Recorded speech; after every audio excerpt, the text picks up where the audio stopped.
Hello friends, இம்ரானிக்ஸ்.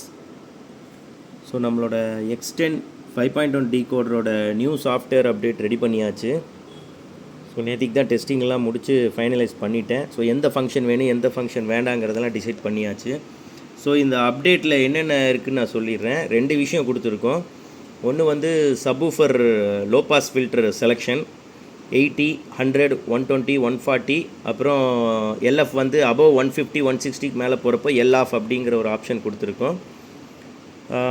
டிலேவை பொறுத்தளவில் centre delay, surround delay first work பண்ணியிருந்தேன்.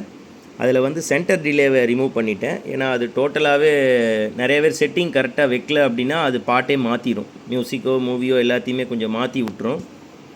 So அதனால் சரவுண்ட் டிலே மட்டும் கொடுத்துருக்கேன், சென்டர் டிலேவை எடுத்துட்டேன். ஸோ அந்த அப்டேட் இப்போ எப்படி பண்ணுறதுன்னு நம்ம பார்த்துடலாம். ஸோ ஃபஸ்ட்டு நீங்கள் நம்மளோட ரிமோட்டில் இந்த மியூட் பட்டன் இருக்குது பார்த்தீங்களா, மியூட் பட்டன் லாங் ப்ரெஸ் பண்ணிங்கன்னா சாஃப்ட்வேர் வெர்ஷன் என்னன்னு காமிக்கும். இதில் வந்து SF 1.0 இருக்குது. ஸோ இப்போ நம்ம அப்டேட் பண்ணதுக்கப்புறம் மறுபடியும் இந்த கீயை ப்ரெஸ் பண்ணிங்கன்னா SF 1.1ன்னு மாறும். ஓகேங்களா? ஸோ அந்த அப்டேட் தான் பார்க்க போகிறோம்.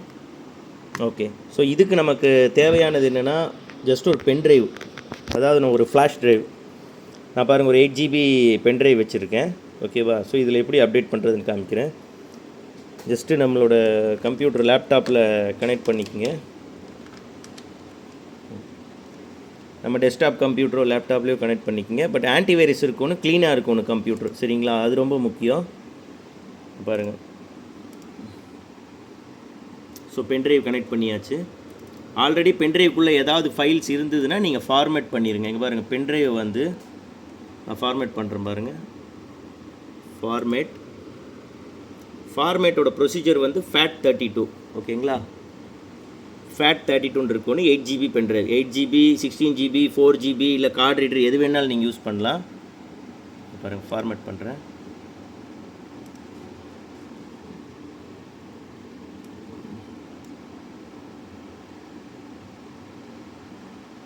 ஓகே, ஃபார்மேட் பண்ணியாச்சு. இப்போது இந்த பென்ட்ரைவுக்குள்ளே எந்த ஃபோல்டரும் இருக்காது, ஒரு எம்டி பென்ட்ரைவாக இருக்கும். சரிங்களா? இந்த பென்ட்ரைவுக்குள்ளே நான் உங்களுக்கு வாட்ஸ்அப்லேயோ இல்லை மெயில்லையோ எதில் வேணாலும் எங்கிட்ட நீங்கள் ஃபைல் வாங்கிக்கலாம். ஸோ அப்டேட் ஃபைல் வந்து உங்களுக்கு பாருங்கள் இப்படி இருக்கும். FW5000.upd அப்படின்னு இருக்குல்ல, இதுதான் அப்டேட் ஃபைலு. ஓகே, இந்த அப்டேட் ஃபைலை வந்து அதுக்குள்ளே நம்ம காப்பி பண்ணணும், அவ்வளோதான். பாருங்கள், இது லேட்டஸ்ட் அப்டேட்டு. ஸோ இன்றைக்கி ஒர்க் பண்ணியிருக்கிறது 29/6/2026. இப்போ கொஞ்ச நேரத்துக்கு முன்னாடி ஜென்ரேட் பண்ண ஃபைல் இது. ஸோ இதை வந்து நம்ம காப்பி பண்ணிக்கிறோம். காப்பி நம்ம கம்ப்யூட்டரில் பென்ட்ரைவுக்குள்ளே ஃபோல்டர் எதுவும் போடாமல் அப்படியே பேஸ்ட் பண்ணிடுங்க.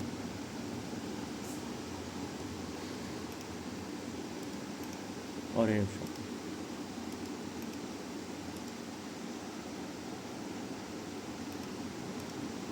ஓகேங்களா? இந்த மாதிரி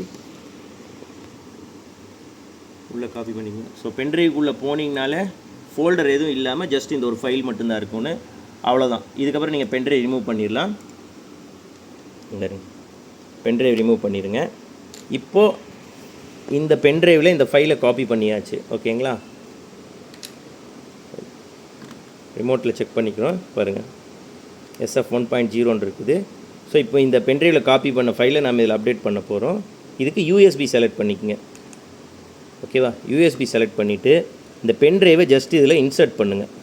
இப்போ பாருங்கள், ஃபோனை கையில் பிடிச்சிட்டே இருக்கிறதுனால பென்ட்ரைவ் இன்சர்ட் பண்ணுறது கொஞ்சம் கஷ்டமாக இருக்குது. ஒரே நிமிஷம்.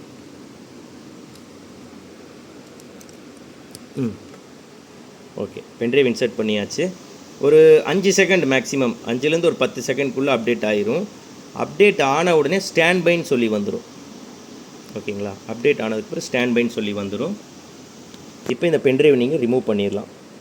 ரிமூவ் பண்ணியாச்சு. இப்போது ஸ்டாண்ட் பை ரிலீஸ் பண்ணுங்கள். ஆஸ் யூஷுவல் எப்பவும் போல் தான் இருக்கும். நீங்கள் மியூட் பட்டனை லாங் ப்ரெஸ் பண்ணிங்கன்னா SF 1.1ன்னு வந்திருக்கும். இப்போ இந்த SF 1.1ல் இந்த 2 கீ வந்து ஆல்ரெடி ஒர்க் பண்ணும்போது நீங்கள் ஒரு ஃபங்க்ஷன் நடந்திருக்காது 1.0ல். இப்போது 1.1ல் என்ன நடக்கும்னா, இது மேலே இருக்கிற இந்த கீ இருக்குது பாருங்கள், B சரவுண்டுன்னு இருக்குது, ப்ளஸ்ன்னு இருக்குல்ல, இந்த கீ வந்து டிலே கொடுத்துருக்கோம். இந்த மைனஸ் கீ வந்து சப்வூஃபர் ஃப்ரீக்வன்சி செலெக்ஷன் கொடுத்துருக்கோம். பாருங்கள், இப்போ டி ஆஃப்னு இருக்குது. டி ஆஃப்ங்கிறது சரௌண்டு டிலே ஆஃப். அதாவது இதுக்கு முன்னாடி பண்ண சாஃப்ட்வேரில் இந்த பட்டன் நீங்கள் ப்ரெஸ் பண்ணுறப்போ சி டிலே எஸ் டிலேன்னு சொல்லி வந்தது. ஸோ நான் அந்த சி டிலேவை தூக்கிட்டேன், எஸ் டிலே மட்டும்தான் வச்சுருக்கேன். அது போதுமானது. பாருங்கள், டி ஆஃப்னு இருக்குது. இந்த டி ஆஃப்னு இருக்கிறம்போது என்னென்னா, நீங்கள் சிங்கிள் ப்ரெஸ் பண்ணுறப்போ டி ஆஃப்னு காட்டும். வேணும்னா நீங்கள் இந்த வால்யூம் கீயை ப்ரெஸ் பண்ணி டிலேவே எச்சு பண்ணலாம். Surround delay 1 2 3. ஸோ இந்த மாதிரி 16 ஸ்டெப்ஸ் இருக்குது. இந்த 16 ஸ்டெப்ஸுமே வந்து மில்லி செகண்டில் உங்களுக்கு டிலே அட்ஜஸ்ட் ஆகும். பட் நீங்கள் உங்களுக்கு ஹால் சைஸுக்கு கன்வீனியண்ட்டாக எப்படி இருக்கோ அதுக்கு தகுந்த மாதிரி நீங்கள் டிலே வச்சுக்கோங்க. ரொம்ப சின்ன ரூமில் வந்து டிலே அதிகமாக வச்சிங்கன்னா ஃப்ரண்ட் ஒரு மாதிரி சவுண்டு, ரியர் ஒரு மாதிரி சவுண்டு வரும். அது நீங்கள் மேட்ச் பண்ணுறதுக்கு தான் கரெக்டாக மேட்ச் பண்ணிக்கோங்க. ஓகேங்களா? வேண்டாட்டி நீங்கள் டவுன் பண்ணி 0ங்கிறது டி ஆஃப், அவ்வளோதான், டிலே ஆஃப். ஸோ இந்த மோடில் வச்சுக்கோங்க. ஸோ சிங்கிள் கிளிக் தான். சிங்கிள் கிளிக் பண்ணிங்கன்னா டி என்னங்கிறது உங்களுக்கு காமிச்சிடும். ஓகேவா? அடுத்தது சப்வூஃபர் ஃப்ரீக்வன்சிக்கு வருவோம். அது வந்து இங்கே பாருங்கள், பி சரௌண்டில் மைனஸ் கீ இருக்குல்ல, இந்த கீ வந்து எல் ஆஃப். எல் ஆஃப்ங்கிறது என்னென்னா லோ பாஸ் ஃபில்டர் ஆஃப். அதாவது இந்த சப்வூஃபர் ஃப்ரீக்வன்சி நம்மளோட செலெக்ஷன் மெனு வந்து ஆஃப்னு அர்த்தம். அதாவது ஆட்டோ மோடில் இருக்கும். டிஎஸ்பியே வந்து ஒரு ஃபிக்ஸட் ஃப்ரீக்வன்சிக்கு உங்களுக்கு ஒரு மிட் பாஸ் மாதிரி கலந்து அபவ் ஒரு 160 ஹெர்ட்ஸு 160க்கு மேலே அந்த மாதிரி ஒரு ஹெர்ட்ஸில் உங்களுக்கு ஆடியோ வரும்.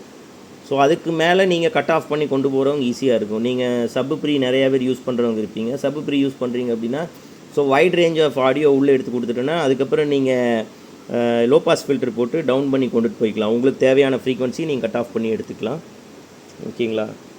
இப்போ நீங்கள் இதுக்கு முன்னாடி அப்டேட்டில் சிங்கிள் கிளிக்கில் வந்து நம்ம அப்டேட் மாற்றுற மாதிரி கொடுத்துருந்தோம். சிங்கிள் கிளிக் பண்ணிங்கனாலே சப்வூஃபர் ஃப்ரீக்வன்சி மாறுற மாதிரி பண்ணியிருந்தேன். ஒரு டெமோ வீடியோ தான் போட்டிருந்தேன். பட் அது யூஸருக்கு கொஞ்சம் கன்வீனியண்ட்டாக இருக்காது. ஏன்னா தெரியாமல் அவங்க ஏதாவது கிளிக் பண்ணுறப்போ டக்குன்னு ஃப்ரீக்வன்சி மாறிட்டே இருக்கும். அதனால லாங் ப்ரெஸ் கொண்டு போயிட்டோம். சிங்கிள் கிளிக் பண்ணிங்கன்னா என்ன ஃப்ரீக்வன்சி செலெக்ஷனில் இருக்குன்னு காமிக்கும். லாங் ப்ரெஸ் பண்ணி நீங்கள் மாற்றிக்கலாம். இப்போ பாருங்கள், லாங் ப்ரெஸ் பண்ணுறேன் 80. ஸோ லாங் ப்ரெஸ் பண்ணி பிடிக்கிறப்போ 80 ஹெர்ட்ஸ் வருது. மறுபடியும் ஒரு தடவை லாங் ப்ரெஸ் பண்ணுறேன் 100 ஹெர்ட்ஸு. மறுபடியும் ஒரு தடவை லாங் ப்ரெஸ் 120, 140. சப்வூஃபர் டைரக்ட்டு, அதாவது ஆட்டோ மோடு 80, 100. இந்த 80, 100 எல்லாம் ரொம்ப சூப்பர்பாக இருக்கும். நல்ல ஒரு ப்ரீமியமான ஆடியோவாக இருக்கும். செக் பண்ணி பாருங்கள். ஸோ பாருங்கள், வால்யூம் ரைட்ஸ் பண்ணுறீங்க, டிலே என்ன இருக்குதுன்னு பார்க்குறதுக்கு இதை கிளிக் பண்ணிங்கனாலே சிங்கிள் கிளிக்கில் காமிச்சிடும். டிலே ஆஃபில் இருக்குது. சிங்கிள் கிளிக்கில் பண்ணுறப்போ உங்களுக்கு வந்து எல் வந்து 100, லோ பாஸ் ஃபில்டர் வந்து 100 ஹெர்ட்ஸு, அதாவது சப்வூஃபரோட லோ பாஸ் ஃப்ரீக்வன்சி வந்து 100ல் இருக்குங்கிறது காமிச்சிடும். ஓகேங்களா? ஸோ இதுதான் இந்த SF 1.1 அப்டேட்டு. இது ரெண்டுமே ரொம்ப யூஸ்ஃபுல்லான அப்டேட் கொடுத்துருக்கோம். அது போக இதில் நிறையா விஷயம் இந்த கிட்டில் நான் எக்ஸ்பிளைன் பண்ண வேண்டியிருக்குது. ஃபுல் வீடியோ பண்ணுறதுக்கு டைம் இல்லாதனால இந்த மாதிரி சின்ன வீடியோ போடுறதாகி போச்சு. இதில் நீங்கள் boot standby on off எல்லாம் பண்ணிக்கலாம். இந்த பவர் பட்டன் இருக்குது பார்த்தீங்களா? பவர் பட்டனை நீங்கள் லாங் ப்ரெஸ் பண்ணிங்கன்னா ST ஆன், அதாவது ஸ்டாண்ட் பை ஆஃப்னு வரும், ஆனுன்னு வரும். இது ST ஆன். ST ஆனுங்கிறது என்னென்னா, நீங்கள் ஒரு தடவை பவர் ஆஃப் பண்ணி ஆன் பண்ணுறப்போ உங்களுக்கு ஸ்டாண்ட் பையில் நிற்கும். காமிக்கிறேன் பாருங்கள். இப்போ நான் பவர் ஆஃப் பண்ணுறேன், மறுபடியும் ஆன் பண்ணுறேன். இப்போ வந்து உங்களுக்கு ஸ்டாண்ட் பை ஆனில் வந்து நிற்கும். ஓகேங்களா? இது நீங்கள் ரிலீஸ் பண்ணி தான் உள்ளே போகிற மாதிரி இருக்கும். அதே வந்து நீங்கள் ST ஆஃப் பண்ணிட்டீங்க அப்படின்னா இப்போ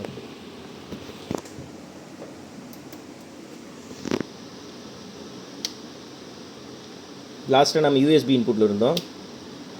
ஹாய்னு ஒரு மெசேஜ் மட்டும் கொடுத்து டைரெக்டாக யூஎஸ்பிக்குள்ளே போயிடும். ஸோ இதுதான் இந்த ஸ்டாண்ட் பை கீயோட ஃபங்க்ஷனு. ஓகேங்களா? அப்புறம் இது வந்து ஏ மோடு வந்து லாங் ப்ரெஸ் பண்ணிங்கன்னா உங்களுக்கு டெஸ்ட் 1 வரும். டெஸ்ட் 1 ரன் ஆகிருக்கு. நார்மல் கிளிக் பண்ணுறப்போ உங்களுக்கு A mode effect 1, effect 2, effect 3, effect 4, அதாவது ஸ்டீரியோ, மியூசிக், மூவி, ப்ரோ 2, அப்புறம் ஆட்டோ, இதுக்கு ஜம்ப் ஆகும். ஓகேங்களா? அதுக்கப்புறம்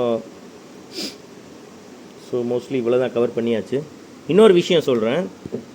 இதில் நீங்கள் இந்த டீகோடர் பொறுத்தளவில் இந்த டீகோடர்னு இல்லைங்க, எல்லா டீகோடர் எடுத்துக்கங்க.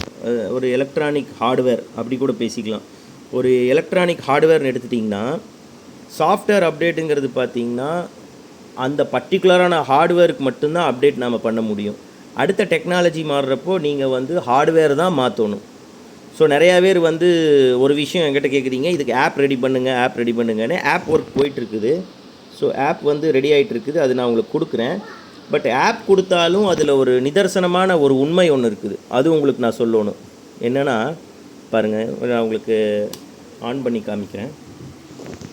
இப்போது இந்த டீகோடரில் 2 விதமான ப்ரோக்ராம் நம்ம லோட் பண்ணுவோம். 1 minute.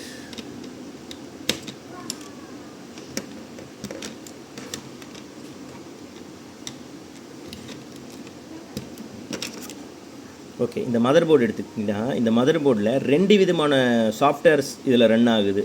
ஒன்று வந்து பார்த்திங்கன்னா பாருங்கள், ஒன்று வந்து யூஎஸ்பியில் வந்து இந்த சிப்புக்கு உண்டான அப்டேட். இப்போ நான் SF 1.1ன்னு உங்களுக்கு கொடுத்தது பார்த்திங்கன்னா இந்த யூஎஸ்பியோட சாக்கெட் வழியாக இந்த சிப்பை வந்து அப்டேட் பண்ணுறோம். இந்த சிப்பை அப்டேட் பண்ணுறப்ப என்ன பண்ணணும்னா, இந்த சிப்பு வந்து இந்த STA 309 எப்படி வேலை செய்யணும், STA 309 வந்து எப்படி கான்ஃபிகர் பண்ணணுங்கிற செட்டப் எல்லாமே இது பண்ணும். ஓகேங்களா, டிஎஸ்பியும் கண்ட்ரோல் பண்ணும். ஆல்தோ இப்போ நம்ம கொடுக்குற சாஃப்ட்வேர் அப்டேட் பார்த்திங்கன்னா இந்த STA 309 தான் அப்டேட் பண்ணும். நான் என்ன சொல்ல வரேன்னா, இதில் 2 விதமான ஒரு அப்டேட் இருக்குதுங்க. எல்லா மதர் போர்ட்லேயுமே தனித்தனியாக ஒவ்வொரு இடத்துக்கு ஒவ்வொரு அப்டேட் இருக்கும். இதில் இந்த டிஎஸ்பி வந்து நீங்கள் அப்டேட் பண்ணணும் அப்படின்னா உங்களால் அப்டேட் பண்ண முடியாது. ஏன்னா இதுக்கு ஒரு அப்டேட் பின் இருக்குதுங்க. இந்த அப்டேட்டுக்கு வந்து ஒரு டூல் இருக்குது, அந்த டூலை வச்சு தான் அப்டேட் பண்ண முடியும். நிறையா பேர் சொல்கிறாங்க, அதாவது நிறையா பேருன்னு இல்லை, இப்போது ஆப் ரெடி பண்ணி இருக்கிறவங்களாம் என்ன சொல்லுவாங்கன்னா, ஆப் ரெடி பண்ணிட்டோம், கிட்லேயே நாங்கள் சர்வீஸ்க்கு அனுப்ப வேண்டியதில்லை, கிட்ட நீங்களே வந்து ரெடி பண்ணிக்கலாம் அப்படின்லாம் சொல்லுவாங்க. ஸோ அது வந்து எந்த அளவுக்கு பாசிபிள்னு எனக்கு தெரியல. பட்டு as per theory and practical இது ரெண்டையும் பார்த்திங்கன்னா ஒரு சில விஷயங்கள் மட்டும்தான் நம்ம ஆப்பில் வந்து அப்டேட் பண்ண முடியும். அதாவது என்னென்னா, இப்போ நாம் இந்த ரிமோட்டில் ஒரு ஃபங்க்ஷன் இருக்குது, யூசர் இன்டர்ஃபேஸ் ஃபங்க்ஷன், இதை நம்ம மாற்றிக்க முடியும். இந்த யூசர் இன்டர்ஃபேஸை மாற்றினீங்கன்னா என்ன நடக்கும்னா, ஸோ புதுசாக ஒரு விஷயம் வந்து உள்ளே கொடுத்துடலாம். ஆனால் அந்த கோர் ஹார்ட்வேர் அப்படிங்கிறது வந்து இந்த டிஎஸ்பி சிப்பு. இந்த டிஎஸ்பி சிப்போட ப்ரோக்ராம் நீங்கள் மாற்ற முடியுமானா முடியாது. எல்லா ஹார்ட்வேர்லேயும் அப்படி தான் இருக்கும். அதனால தான் பார்த்தீங்கன்னா, உங்களுக்கு ஒரு எக்ஸாம்பிள் சொல்லணும்னா, 2015 ஒரு டிவி வாங்கியிருப்போம். அந்த டிவியை ஏன் இப்போ யூஸ் பண்ண முடியாது? அந்த டிவியை வந்து நம்ம லேட்டஸ்ட்டாக எதுவும் யூஸ் பண்ண முடியாது. இப்போ இருக்கிற ஆண்ட்ராய்டு வெர்ஷன்லேருந்து அது ரன் பண்ண முடியாது, ரொம்ப ஸ்லோவாக இருக்கும். அப்போது நாம் எல்லாமே சாஃப்ட்வேர்லேயே அப்டேட் பண்ணிட்டு போகிற மாதிரி இருந்ததுன்னா நாம் ஏன் அதை யூஸ் பண்ண முடியாமல் போகுது? இப்போ 2010, 12, 2015 வாங்கின டிவியெல்லாம் பார்த்திங்கன்னா ஒர்க் ஆகும். ஆனால் இன்றைக்கி இருக்கிற ஃபங்க்ஷன்ஸு, இன்றைக்கி இருக்கிற சாஃப்ட்வேர் அப்டேட்டுக்கெல்லாம் வந்து சப்போர்ட் பண்ணாது. அப்படியே சப்போர்ட் பண்ணாலும் ரொம்ப ஸ்லோவாக இருக்கும். இப்போ 2010 ஒரு செல்ஃபோன் வாங்கியிருப்போம், அந்த செல்ஃபோனை வந்து இனி நம்ம அப்டேட் பண்ணி யூஸ் பண்ண முடியுமா? முடியாது. என்ன ரீசன்னா, யூசர் இன்டர்ஃபேஸ் மட்டும்தான் நாம் வந்து அப்டேட்டில் கொடுக்க முடியும். மற்றபடி கோர் ஹார்ட்வேர், நீங்கள் இந்த டிஎஸ்பி சிப்பையும் நான் அப்டேட் பண்ணணும், இது ஒரு பாயிண்ட் இருக்குது. இதை நீங்கள் அப்டேட் பண்ணோன்னா மேனுஃபேக்சரர்கிட்ட சென்ட் பண்ணால் மட்டும்தான் அப்டேட் பண்ண முடியும். இப்போ நான் கொண்டுட்டு வந்த ஒரு ஃபங்க்ஷன் வந்து இது இந்த சிப்லேயே நான் ஆல்டர் பண்ணுறதுனால நான் ஈஸியாக இதில் யூஎஸ்பியில் உங்களுக்கு அப்டேட் பண்ணி ஆப்ஷன் கொடுத்துட்டோம். சப்போஸ் இப்போ இதில் வந்து இதே சிப்பில் இப்போ டால்பி டிஜிட்டல் ப்ளஸுக்கு வேலை செஞ்சுட்ருக்கோம். இப்போ இதில் டால்பி டிஜிட்டல் ப்ளஸ் வேலை செய்கிற மாதிரி ரெடி பண்ணுறோம் அப்படின்னா, சப்போஸ் அது வந்து சக்ஸஸ் ஆகிடுச்சு, டால்பி டிஜிட்டல் ப்ளஸ் நம்ம இதிலே ப்ளே பண்ண முடியும் அப்படின்னா நம்ம இந்த இடத்துல தான் அப்டேட் பண்ணி ஆகணும். ஸோ இது வந்து போர்டை நீங்கள் வேறு ரீப்ளேஸ் பண்ணி தான் ஆகணும், இல்லைனா போர்டை வந்து சென்ட் பண்ணி நீங்கள் அப்டேட் பண்ணுற மாதிரி இருக்கும். இதில் டால்பி டிஜிட்டல் ப்ளஸ் எடுக்காது, சும்மா ஜஸ்ட் ஒரு எக்ஸாம்பிள் சொல்கிறேன். ஏன்னா இது வந்து basic DTS and Dolby decoder. Point என்னென்னா, ஸோ அப்டேட்ஸ் வந்து ஒவ்வொன்றும் ஒவ்வொரு மாதிரி இருக்குது. ஸோ மக்கள் வந்து கன்ஃபியூஸ் பண்ணிக்க வேண்டாம். ஸோ ஒரு ஆப்பை ரெடி பண்ணி கொடுத்துட்டா ஆப்லேயே வந்து அப்டேட் பண்ணிக்கலாம், ஆப்லேயே சர்வீஸ் பண்ணிக்கலாம், அப்படியெல்லாம் ஒன்றுமே இல்லை. ஆப் அப்டேட்டாகட்டும், இல்லை இப்போ நான் கொடுக்குற இந்த பென்ட்ரைவ் அப்டேட்டாக இருக்கட்டும், எதுவாக இருந்தாலும் பார்த்திங்கன்னா ஜஸ்ட்டு நாம் யூசர் இன்டர்ஃபேஸை மட்டும் நம்ம அப்டேட் பண்ண முடியும், அவ்வளோதான். அதனால் நீங்கள் வந்து கன்ஃபியூஸ் ஆகிட வேண்டாம். ஆப் வந்துருச்சு, நீங்களே சர்வீஸ் பண்ணிக்கலாம், ஆப்லேயே சாஃப்ட்வேர் கொடுத்து அப்டேட் பண்ணலாம், லேட்டஸ்ட் பண்ணிக்கலாம், அதெல்லாம் ஒன்றுமே இல்லை. அது ஜஸ்ட் ஒரு சின்ன கிமிக் மாதிரி தான் சொல்லணும். சின்ன ஃபங்க்ஷன்ஸ் வேணால் மாற்றிக்கலாம், அதுவும் தேவை தான். சின்ன ஃபங்க்ஷன்ஸ் வேணால் மாற்றிக்கலாம். ஆனால் மெஜாரிட்டி ஆஃப் த ஒர்க் வந்து ஒரு ஹார்ட்வேர் டேமேஜ் ஆகிடுச்சாலோ, இல்லை வந்து ஒரு டிஎஸ்பியோட மெயின் ப்ரோக்ராம் அப்டேட் பண்ணோன்னா அப்படின்னா எல்லாம் அது யூசர் சைட்லேருந்து பண்ண முடியாது. அதான் ஒரு நிதர்சனமான உண்மை. பட் எனிஹாவ் என்னோடய சைடும் ஆப் ரெடி ஆகிட்டு இருக்குது. ஆப் வந்து கூடிய விரைவில் வந்துடும். ஸோ ஆப்லேயும் நிறையா புது விஷயங்கள் பண்ணியிருக்கோம். அது போக இதில் ஆட் ஆன ஹார்ட்வேரும் ஒன்று ரெடி பண்ணிகிட்ருக்கோம். அது நீங்கள் ஷாக் ஆகிடுவீங்க பார்த்தீங்கன்னா, அந்தளவுக்கு ஒரு பெஸ்ட்டான ஒரு ஹார்ட்வேர் ரெடி பண்ணிகிட்ருக்கேன். ஸோ அது உங்களுக்கு இன்னி பெனிஃபிட்டாக இருக்கும், இன்னி நெக்ஸ்ட் ஜென்ரேஷனுக்கு கொண்டுட்டு போகும் இந்த எக்ஸ்டென்னையே. ஸோ அது ஒரு வேலை போயிட்டுருக்குது, நான் அது உங்களுக்கு அப்டேட் பண்ணுறேன். மோஸ்ட்லி நான் கவர் பண்ணியிருப்பேன்னு நினைக்கிறேன். ஸோ இவ்வளோ தான் ஃப்ரெண்ட்ஸ், இவ்வளோ தான் இதோட விஷயம். Okay, bye, see you.